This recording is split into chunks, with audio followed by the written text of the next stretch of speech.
Crimson Desert is one of our most anticipated games this year, and rightfully so, a game full of so many different things that it can't be real, but based off previews and other recent coverage we've seen, this game is real, it's got a lot going for it, and also runs pretty well on PC and console, at least from what we've seen. One thing I see pop up however is how big is the map in Crimson Desert, so let's go through the details we know. In recent interviews, developers have said this game's map is at least twice the size of Skyrim, and bigger than Red Dead Redemption 2. Now just to run some numbers, Skyrim is estimated to be about 37 kilometers squared, and Red Dead Redemption 2 is estimated to be about 70 kilometers squared. So Crimson Desert is going to be somewhat bigger than that, but an exact number isn't given on the size of Crimson Desert itself, but we can say it's going to be around that 70 to 80 kilometers squared mark, and possibly even more. Now those two games are massive, but also full of things to do, and we know that bigger isn't always better, so we can have a large open world, but if there isn't anything in there, the large open world is going to hurt it more than help it. But the question of content in Crimson Desert also seems to be addressed. We've had countless previews saying how dynamic and interactive the world appears to be, from fighting cowboys coverage running into countless stuff such as finding a cat companion and drunk people in bars that somehow breadcrumb from one sequence to another, to Digital Foundry running into Bug Hill and a literal circus in the middle of nowhere with its own live show happening on its own.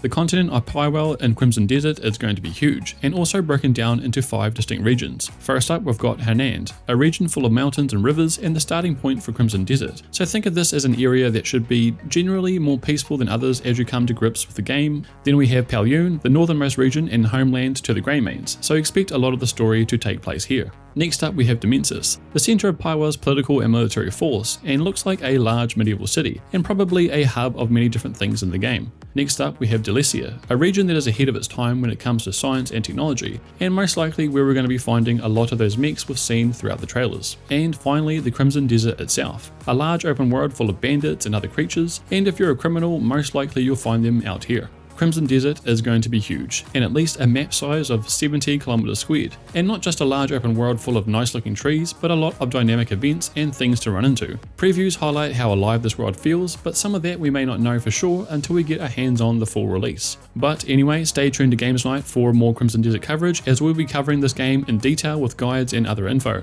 Be sure to like this video if it helped you out, and let me know how you think this world will be in Crimson Desert.